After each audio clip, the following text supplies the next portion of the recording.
Good morning everyone. আরও একটা নতুন পর্বে আপনাদের স্বাগত।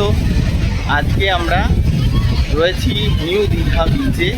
বিচে এখন জল নেই, অনেকটাই পেছনে। এখন সময় সকাল 11:30, আর আমি এই বিচে এসে আপনাদের সঙ্গে ভাগ করে নিচ্ছি আমাদের দীঘার দ্বিতীয় দিনের কিছু মুহূর্ত। আগের পর্বে আপনাদের সামনে তুলে ধরেছি কলকাতা থেকে কিভাবে রায়পুর ক্রুজারের বাসে করে আমরা সকালবেলা দীঘা এসে পৌঁছালাম। আর দীঘার এক সুন্দর ফ্যামিলি হোটেলে আমাদের থাকা আর বিকেলে জগন্নাথ মন্দির ঘোরার অভিজ্ঞতা। এই পর্বে আপনাদের সাথে ভাগ করে নেব প্রথম দিন সন্ধ্যাবেলা নিউ দীঘার সমুদ্র সৈকতে ঘোরাঘুরি, রাতের ডিনার, আর পরের দিন সকালে সমুদ্রে রোমাঞ্চকর স্পিড বোট চড়ার অভিজ্ঞতা। আর এরই সাথে শেয়ার করব আমাদের সাথে ঘটে যাওয়া কান্ডারি এক্সপ্রেসের বিভ্রাটের গল্প। সব বাধা কাটিয়ে কিভাবে আমরা সেদিন ফিরলাম সেটা জানতে হলে পুরো ভিডিওটিতে আমাদের সাথে থাকতে হবে আপনাদের। তাহলে চলুন শুরু করি আমাদের আজকের বেড়ানোর গল্প। আর প্রতিবারের মতো আপনাদের সকলকে স্বাগত জানাই দ্য বোহেমিয়ান সোলের আরও একটি নতুন বেড়ানোর গল্পে।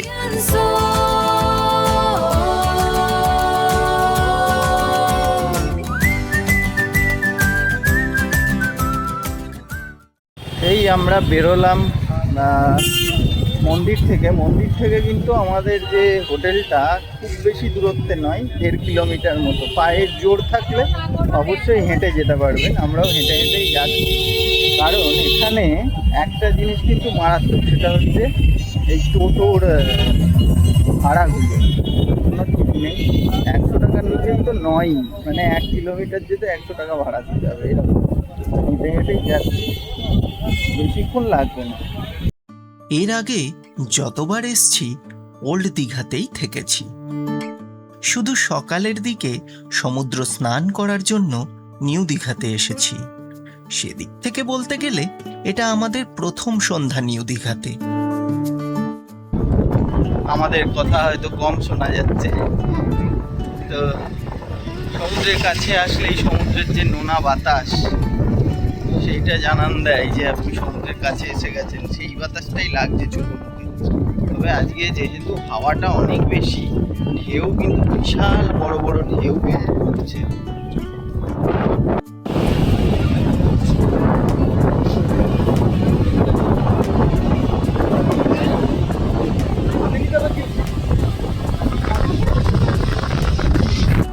কালাখাট্টা গরমের মধ্যে অনেকদিন পর এখানে গোলা দেখা গেল। কেমন লাগছে? গোলা দেখা গেছে আর আমরা সঙ্গে সঙ্গে ঝাঁপিয়ে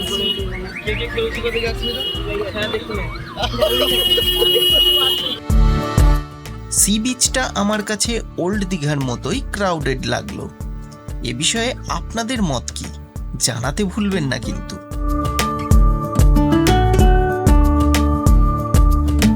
হাঁটতে হাঁটতে আমরা এগিয়ে যাচ্ছি।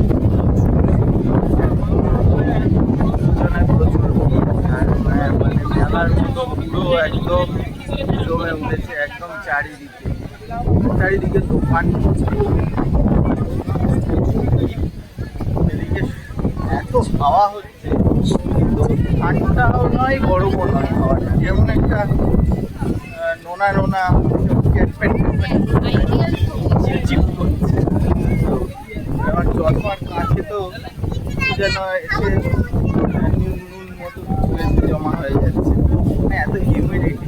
এই জন্যই হয়তো আমরা দীঘায় এলাম প্রায় বছর 8 থেকে 10 পরে। 8-10 বছরে দীঘা প্রচুর চেঞ্জ হয়ে গেছে। আমরা যখন আগে এসেছিলাম তখন ওল্ড দীঘার দিকে ছিলাম, আর নিউ দীঘার দিকটা অনেক বছর বাদে আসছি। এই জায়গাটা ড্রাস্টিক চেঞ্জ হয়েছে। আপনারা যারা অনেক বছর আসেননি তারা এলে যে জায়গাটাকে চিনতে পারবেন না। পুরো ওল্ড দীঘার মতো হয়ে গেছে, একদম জমাটি বাজার, জমাটি সব। এইদিকে হচ্ছে আমাদের হোটেলগুলো, ওইখানটায় আমাদের হোটেলটা, ওইরকম জায়গাটায়। আর এই দিকটা সমুদ্রের ধার।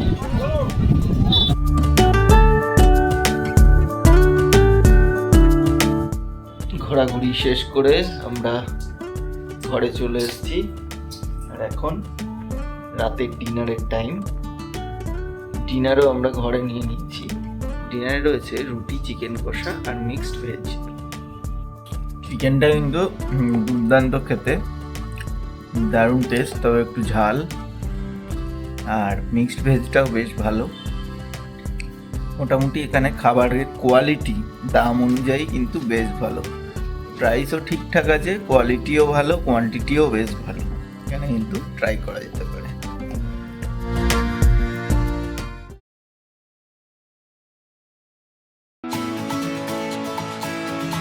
সকাল সকাল ব্রেকফাস্ট সেরে একাই বেরিয়ে পড়লাম সি বিচের উদ্দেশ্যে।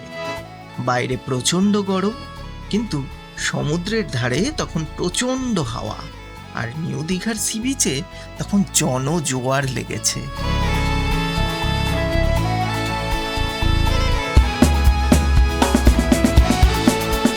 সকালবেলায় আবার চলে এসেছি দীঘা সমুদ্রে।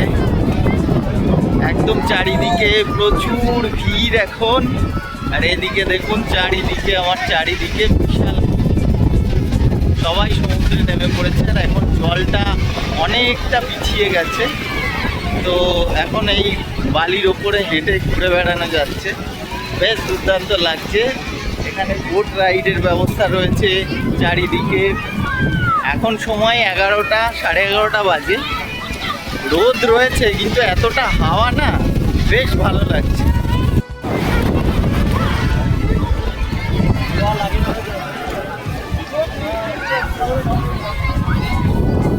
একটা পুরো উৎসবের মেজাজে সবাই মেতে রয়েছে, বেশ সুন্দর লাগছে। এখান থেকে ঘুরতে কিন্তু দুর্দান্ত লাগছে। রোদ অতটা গায়ে লাগছে না, বেশ ভালো। যাক, আমি আজ স্নান করছি না, এই জাস্ট একটু পা ভিজিয়ে ঘুরে বেড়াচ্ছি।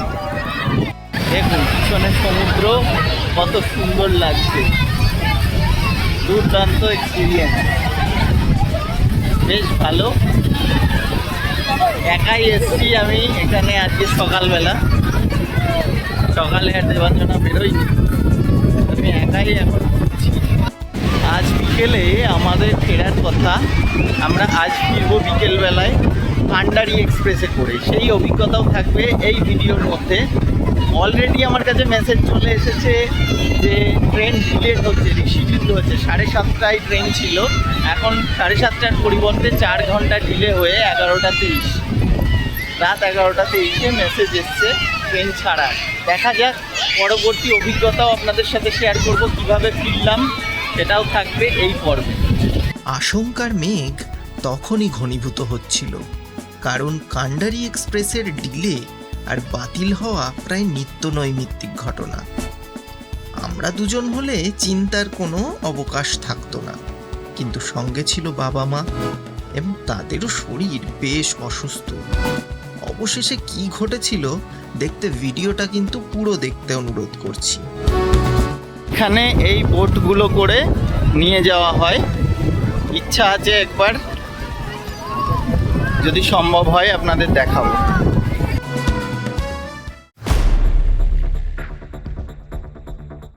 অবশেষে একটা টিকিট কেটে চড়ে বসলাম বোটে। দেখা যাক কেমন অভিজ্ঞতা হয়। বোট রাইড শুরু হচ্ছে, দুর্দান্ত ঢেউ মারছে চারিদিক দিয়ে। ও এখানেই তো ভিজিয়ে দিল, এখানেই অর্ধেক ভিজে গেলাম।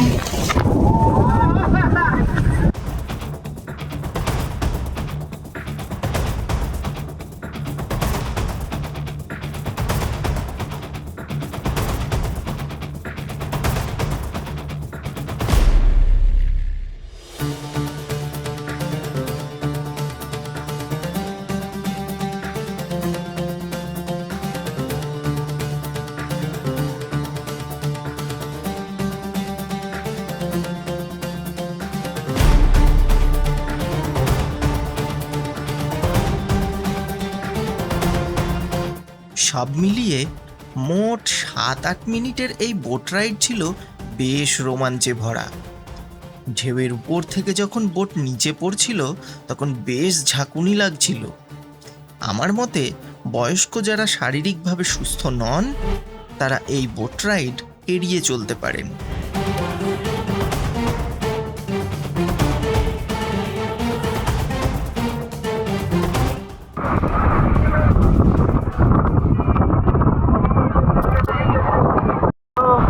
বোট রাইড শেষ হলো, দুর্দান্ত এক্সপিরিয়েন্স, সব পুরো ভিজে গেছি, বেশ ভালো লাগলো, বেশ জার্কিং সেটা দেখালাম, দুর্দান্ত লাগলো, দারুণ লাগলো। বোট রাইড করতে লাগলো 100 টাকা করে, একটা গ্রুপ করে এখানে নিয়ে যাচ্ছে, বেশ সুন্দর, আপনারা কিন্তু এক্সপিরিয়েন্স নিতে পারেন, খুব ভালো লাগলো। ভিডিওতে যতটা করতে পেরেছি দেখাবো, কারণ ভেতরে এতটা জার্কিং হয় ঢেউয়ের জন্য পুরোটা করা সম্ভব না, স্টেবল ভিডিও করা খুবই মুশকিল। বেশ রোমাঞ্চে ভরা বোট রাইড করে ফিরলাম হোটেলে। খিদে পেয়ে গেছে, তাই হোটেলের রেস্টুরেন্ট থেকেই অর্ডার করে নিলাম। দুপুরের খাবারও আমরা অর্ডার করে নিয়েছি। আমাদের যে হোটেল রয়েছে রূপসী বাংলা, সেই রূপসী বাংলার রেস্টুরেন্ট থেকেই অর্ডার করে নিয়েছি, কারণ এখানকার খাবার কিন্তু বেশ টেস্টি এবং দামও বেশ রিজনেবল। তো দুপুরের খাবারে আজকে নিরামিষ, আজকে আমিষ কিছু নেওয়া হয়নি। কি কি নিয়েছি আপনাদের সাথে শেয়ার করে নিই। খাবারের মধ্যে রয়েছে ভাত, তার সাথে রয়েছে ডাল, আলু পোস্ত, এদিকে রয়েছে শুক্তো, আর এদিকে ঝুরি ঝুরি আলু ভাজা। এবার আমার সহযাত্রীদের মুখেই শুনে নেওয়া যাক এখানে থাকার অভিজ্ঞতা। হোটেলের মোটামুটি ভালোই। সার্ভিস টার্ভিস কেমন হোটেলে? সার্ভিস ভালো, আর খাবার? খাবারও ভালো, খাবার খারাপ হয়নি। হ্যাঁ, সুতরাং আজকে এই পর্যন্তই বলছি। আবার ওরা ঘুরে আসবে, ওরা বলবে, আমি পরে আবার হ্যাঁ, আজকে বিকালে আমাদের বেরোনোর একটা প্ল্যান চলছে। তো 4টের সময় যদি মা বাপির শরীর ঠিকঠাক থাকে, পারমিট করে, তো 4টের সময় বেরিয়ে আমরা মোহনা যাব, তারপরে আবার আরেকবার জগন্নাথ মন্দির যাব। দেখা যাক যাওয়া যায় কি না। আমরা যদিও সবাই প্রচণ্ড টায়ার্ড, তার উপর আমার সারাদিন ধরে কাজ চলছে অফিসের, দেখি যদি একটু ছুটি ম্যানেজ করতে পারি, একটু ফাঁকি দিয়ে বেরোতে পারি, তো চেষ্টা করা যাক। উত্তরা কিন্তু খুব সুন্দর, প্রত্যেকটা খাবারই ভালো।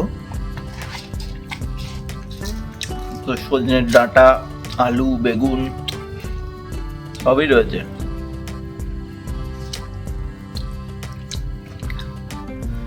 বেশ ভালো টেস্ট। হোটেল রূপসী বাংলার রেস্টুরেন্টের রান্না কিন্তু বেশ ভালো। আপনারা যারা নিউ দীঘাতে থাকছেন তারা ট্রাই করতেই পারেন।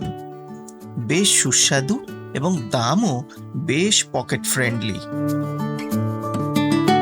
এই সুযোগে বলে রাখি, নিউ দীঘার মিনি হলিডে হোম সেক্টরে রূপসী বাংলা হোটেলে আমরা রয়েছি। আমাদের এই ফ্যামিলি হোটেলে 4 জন থাকার মতো একটা ঘর আমরা পেয়েছি, যার ভাড়া পড়েছে 3,500 টাকা প্রতিদিন। এখানে রয়েছে সেন্ট্রালাইজড এসির সুবিধা।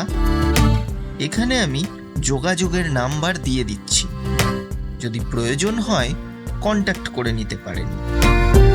তবে বার্গেনিং কিন্তু অবশ্যই একবার করে নেবেন। এই হোটেল আর যাত্রা সম্পর্কিত ভিডিও আমার আগের পর্বে আমি শেয়ার করেছি, যারা দেখেননি তারা আই বাটনে লিংক দিয়ে দিলাম, সেখান থেকে দেখে নিতে পারেন।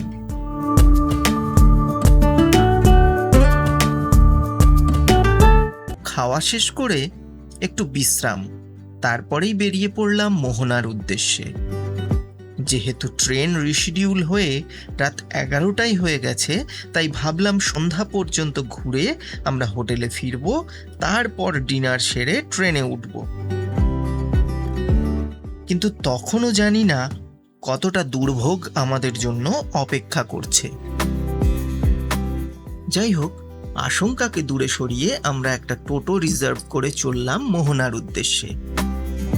মোহনা যাওয়ার পথে এই উত্তাল সমুদ্র আমাদের মনের যাবতীয় আশঙ্কা দোলাচল বাতাসের সাথে এক নিমেষে উড়িয়ে দিল।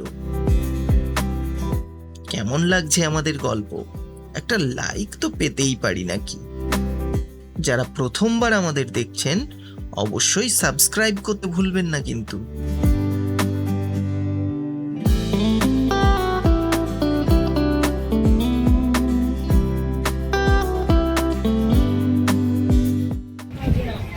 বিকেল বেলায় চলে এলাম মোহনাতে। এদিকে মাছের আড়ত, দুদিকেই মাছ।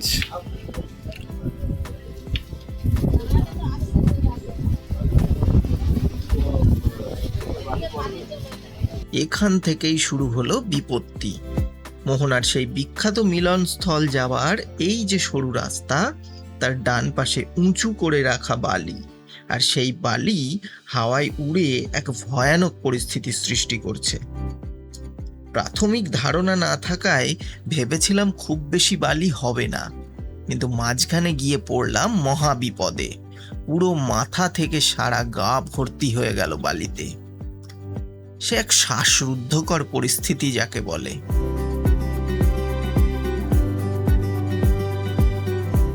বালিতে পুরো ভর্তি মাখামাখি হয়ে গেল। যাই হোক, বালি পেরিয়ে এবারে চলে এলাম।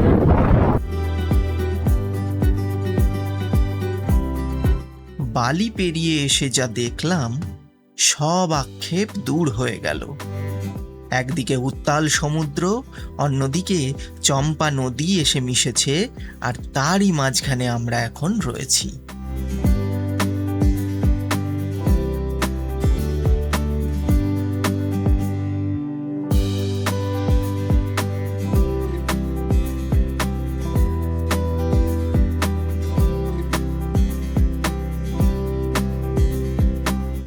অস্তমিত সূর্যের আভায় এখানের সৌন্দর্য আরো কয়েকশো গুণ বাড়িয়ে দিয়েছে।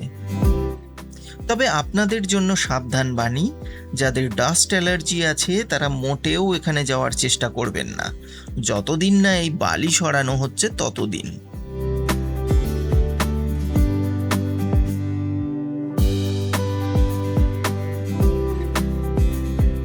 এবার আমরা ফিরে চললাম হোটেলের পথে। মাঝে জগন্নাথ মন্দির নেমে মা বাবাকে জগন্নাথ দর্শন করিয়ে নিয়ে যাব, এরকমই আমাদের প্ল্যানিং। আগের ভিডিওতে যেহেতু দেখিয়েছি, সে কারণে এখন আর জগন্নাথ মন্দির আপনাদের দেখাচ্ছি না।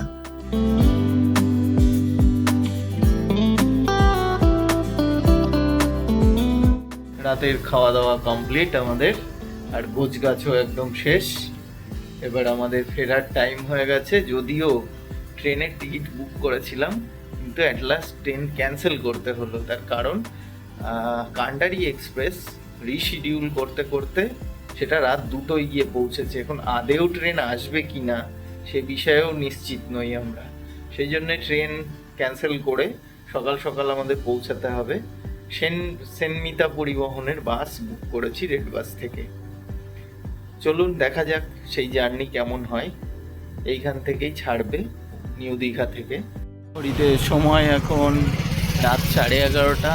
আমরা দাঁড়িয়ে আছি ঠিক হোটেল অম্বালিকার সামনে। এখান থেকেই আমাদের বাস ছাড়বে। স্নেমিতা পরিবহনের বাসে আমরা যাচ্ছি। বাস এখনো আসেনি। ফোন করেছিল ওখান থেকে যে 11:30টার মধ্যে বাস ঢুকে যাবে।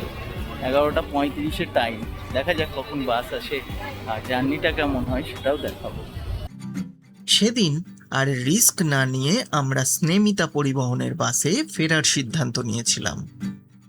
আপনারা যারা এই ট্রেনে ফেরার কথা ভাবছেন তারা অবশ্যই লাস্ট 2-3 দিনের টাইম শিডিউল দেখে তবেই কিন্তু ডিসিশন নেবেন, না হলে আমাদের মতো এরকম বিপত্তিতে পড়তে পারেন।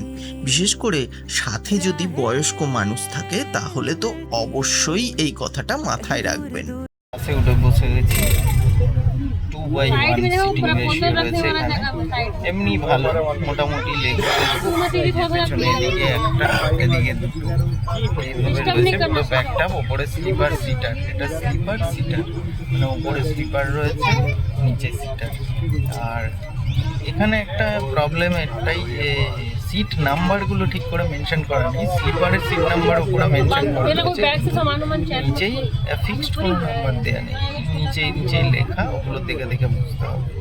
এখানে একটা বোতল হোল্ডার রয়েছে এখানে, আর এখানে একটা ব্যাগেজ রাখার জন্য, ছোটোখাটো জিনিস রাখার জন্য জায়গা রয়েছে, যেরকম সাধারণত থাকে। এদিকে দুটো আর এদিকে একটা। এমনি ভেতর টেতর বেশ সুন্দর। এদিকে জানলা রয়েছে, এখানে ওপরে এসি ভেন্ট আছে। আজ ছেড়ে দিল, এখন সময় হচ্ছে 11:50। এখান থেকে ছাড়লো, ওর 4:40 নাগাদ নামানোর কথা। ফার্স্ট স্টপেজ হাওড়া দেবে, আমরা হাওড়াতেই নেমে যাবো, আর তারপরে থামবে এসপ্ল্যানেড। এই বাসে আমাদের ভাড়া পড়েছিল মাথাপিছু 400 টাকা করে। পরিষেবা বেশ ভালোই, সময় মতো আমরা সেদিন হাওড়াতে পৌঁছে গেছিলাম। তাহলে কেমন লাগলো আমাদের এই সফর জানাতে ভুলবেন না কিন্তু। আর আজকের গল্প আমরা এটুকুই রাখছি। সকলে খুব ভালো থাকবেন, সুস্থ থাকবেন, আর সাথে রাখবেন আমাদের এই চ্যানেল দ্য বোহেমিয়ান সোল। পাহাড়ের ওই সরু পথে চাঁদের নরম ছায়া। আজকের ভিডিওটা আমরা এখানেই শেষ করছি। তো এই পর্যন্ত আমাদের ভিডিওটা কেমন লাগলো অবশ্যই জানাবেন, আর ভালো লাগলে লাইক, শেয়ার এবং সাবস্ক্রাইব করবেন। Bohemian Soul।